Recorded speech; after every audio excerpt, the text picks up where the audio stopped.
Joy Pape, it's so great to see you. Yes, Scott. Here in New York City. So glad you're here. I was thrilled when I heard you were coming.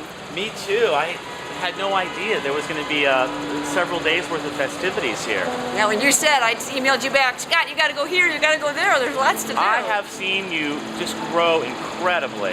And I have to thank you for that. In the last 4 years, since I started noticing you, you spoke at the AADE. We did an article about things you were working on. You've done this comedy thing. You moved to New York City. So tell us, what's it like? What's going on with you? What's it like? What's the Oh my latest? gosh, what's it like for any diabetes educator right now? There's so much diabetes and there's so many people to talk to, and it's good to go to bed at night. It's an exciting time and a sad time. Sad that there's so much diabetes, exciting that there's so much information that we can share, and that diabetes has come such a far way. Yeah. I've started to feel like diabetes, we have the same blood. It goes up and down, the blood sugar, and we're a family. That's right. And that there's so many things we can do to help each other that we're not doing yet. Right. That we could be doing. Yes. And that's what gets me excited. Yeah, or even today thinking about uniting for diabetes instead of all being separate in our separate little ways. Yet on the other hand, everybody's diabetes is a little bit different. So there is not one, not even a little bit different. Sometimes diabetes is a lot different. And so there's no one message for everybody either, though. That's one thing that the film that Novo released last night, that with the Discovery Health, well, they went to 6 different continents. They realized every culture, you have to do something different. Right. When I There's teach no cookie cutter solution for this. So you take into consideration people's likes, their dislikes, their culture, their financial situation, so many things. That's where we need a diabetes educator. That's right. Because doctors don't really have that much time. No. What, at most 8 minutes with a person? Right. And I'm teaching these classes that 10 hours, and we don't even get it all in 10 hours. It's amazing. So tell us about Diva. First of all, tell us about your gorgeous... my gorgeous boa that's kind of losing its feathers Diva because I wear boa. it so much. Right. I met Max Zadek, who is the founder of Vivacious, and it is a outreach about being diva about diabetes. Mm-hmm. And so Max has always been in wardrobe, and he was also Luther Vandross's personal assistant. So he knows how to dress it up. Well, anyway, when Max and I came together, we had the same idea, was that a lot of people could prevent complications of diabetes if they just would get out and learn. Well, a lot of people just don't want to get out and learn. That's type 2 diabetes for the most part. Right. And so Max felt like if we dress it up a little bit, people would come out. And I got to thinking about it, and I got to thinking, I'd come out for a makeover myself. So what Vivacious does, at least in this one event, it's a makeover. And it's talking about making over our lives, and not just the sitting in the classroom learning about diabetes, although I find when people are able to accept the fact that they've got diabetes or admit it, they want the knowledge, they want the information.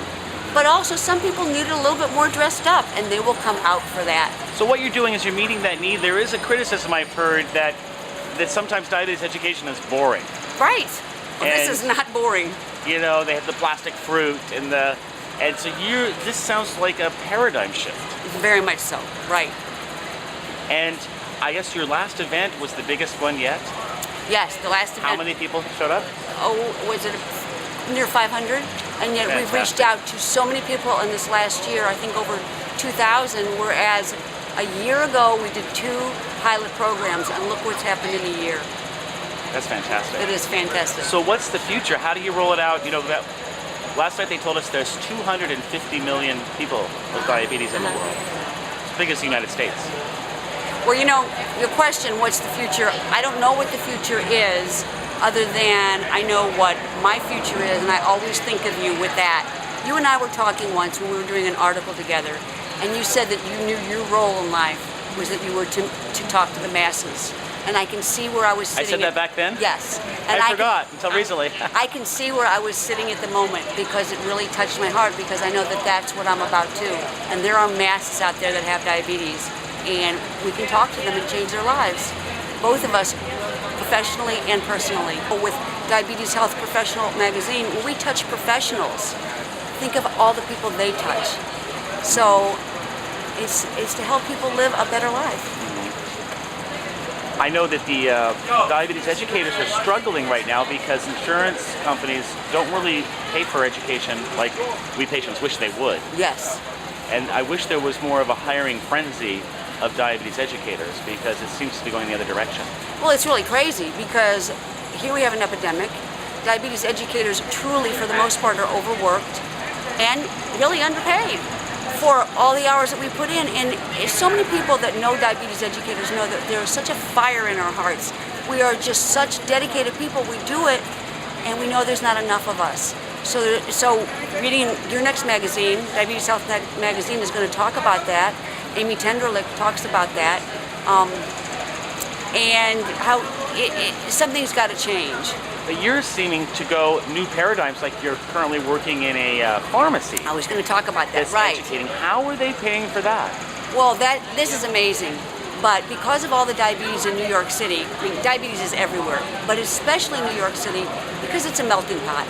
And for the most part, diabetes is not it doesn't just hit white people, Caucasian people. And we've got people here, Asians, which is a very high rate of diabetes, African Americans, Latinos. So Duane Reade, this pharmacy, decided they were going to step up to the plate and give something back to the community. And so what they started with is starting diabetes education. And it's free diabetes education, group classes, 10 hours to the community of New York City. Free. Free. Free.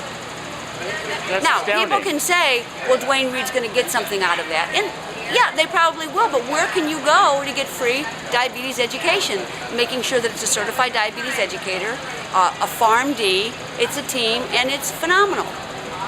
That's fantastic. Well, It is. sometime I want to find out more about that. But Yes. if that can be rolled out to every pharmacy, that would be great. That would be great. Yes. So I know I pay like $700 a month for my family to have health insurance, and it seems like that's the group that should be educating me about my diabetes, not having to go get it for free from somebody else.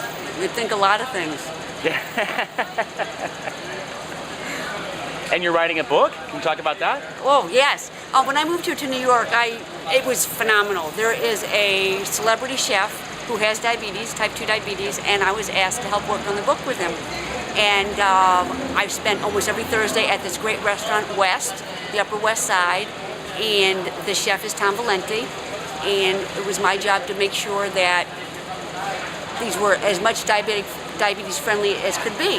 I think what stands out more than anything is when I came in and told them that salt's their real issue, they looked at me like, what? Salt? Salt. Because so many people with diabetes have high blood pressure. And not everybody that has high blood pressure needs to really watch their salt, but when you think that that's the first thing we teach people, that a lot of people are salt sensitive, we need to watch the salt. Tell a chef that. So that's been the biggest challenge, really. The food is delicious, and all the nutritional counts are there, and it's going to be great. And it's going to be a cookbook. It's going to be a cookbook from a celebrity chef from a fabulous restaurant here in New York. You have just your finger in so many different pies. Yes. It's great. Yes. So what gives you the most juice for the future moving forward with your projects? You know, Scott, I've talked to you and I've talked to Nadia, and I have to say, come back to spirituality. It's what gives me the juice. It's being at the right place at the right time. Just asking every morning when I wake up, where am I supposed to be today? How can I affect someone's life? And it seems if I follow that, if I get out of the way and follow that, it's there and the juice keeps coming. You know, that is such a wonderful feeling when you realize you're in the right place at the right time. And how do you do that? You get out of the way. You know, really honestly. Listening? I mean, it even has to do with your diabetes, with my diabetes care, with your diabetes care. You know, just getting out of the way, oh, I think I want to do this. Well, is it good for me? Is that what I need to be doing? And to learn to love yourself so that you can start taking care of yourself. And then it kind of opens up to the rest of the world. You just said your diabetes care. Now, you don't have diabetes. Well, you didn't know that. I've got something called polycystic ovarian syndrome, which you know, Okay. which puts one at high risk for diabetes. So And since the treatment's metformin? yes, now, but it wasn't when I was younger. But and I've got a lot No, you're supposed to, people with that PCOS are usually overweight. Usually, I used to be 60 pounds heavier than I am now. Yes. Really? Yes. 60 pounds heavier. And I wanted to go a different route. So I thought maybe I could prevent heart disease, which there's so much in my family, and I could prevent diabetes if I lost weight. And so about 20 years ago, I took off about 40 pounds. But you know, my blood sugar started going up. And I caught it in the pre-diabetes state, but honestly, when I had an A1C, because I knew what to do, it was in the diabetes range. So Above 7? it wasn't above 7, but it was above 6, so it was Okay. outside of normal. And I got on it right away. And yeah, I take metformin and I check my blood glucose and my blood pressure and do all the things you need to do. So, as many have said to me, yeah, that's type 2 diabetes. They just got on it early. So clearly, pre-diabetes, type 2. If I wasn't doing all I was doing, I'm sure that my numbers would be there.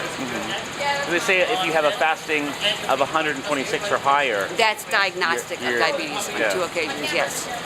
And I have, at my home at times, had those fastings, but that's not how you're diagnosed. You're diagnosed at the lab with fastings over 126. right. So you follow a diabetic diet? Well, I know that is there might such a not thing? mean Is there anything. such a thing as What a does that diabetic? mean? Right. But you know, you and I were kind of trailblazers with low carb. I have to say, for me, that is what's turned my life around in many ways, Yeah. personally and professionally. Well, I just interviewed the dancer Sephora, and she does low carb as well. You know, in some circles, it's not so great to broadcast that. That's because right. There's still politically, there's still politics. Well, around and that. the question is, what is low carb? But there are politics. There's been science behind it, and I guess my answer is, it's an individualized approach for everyone. What do you like? Back to what we talked about. And you know, with technology today, we can find out, how's it working for you? How's Right. it working for me? How's it working for you? You know, some people, they don't care to eat like this, and that's fine if what they're doing is working for them. Right. It seems like if anyone, if their A1C is over 7, they should relook at their treatment program. Exactly, and I like the See way if it you. needs to be dialed in better. Yeah, and I like the way you say treatment program, because we were just talking about food, and diabetes treatment is not just food. Right. And I always have to remind people that it's a balancing act. Exercise, It's medicine. food, it's activity, it's medication, Stress. it's stress. You know, and it's you just can't look at something and say, okay, it's what you ate. It's may have nothing to do with what you ate. Right. This story I love. I was writing a magazine article, and this woman wanted me to write just about food. And she said to me, well, you know, Patti LaBelle, her blood sugar was 600. She had to eat really something sweet for that to happen. And I said, not true. She might not have eaten a thing, and her blood sugar could have been 600. So you cannot just talk about that when you talk about diabetes. I wanted to get your impression. Last week, Halle Berry announced that she's not type 1 anymore, that she weaned herself off insulin. And I missed that one. Oh. I must have been working on the book. I know when I got diabetes, that was my fervent hope, is that I could do something to make it go away. Right. And I tried everything, and other people have had similar stories to tell me. Sure. I loved your story. I was watching Diabetes Health TV about when you were in church. And you know, I've always And the laughed faith about, healer. and someone's been healed and you were sure it was you.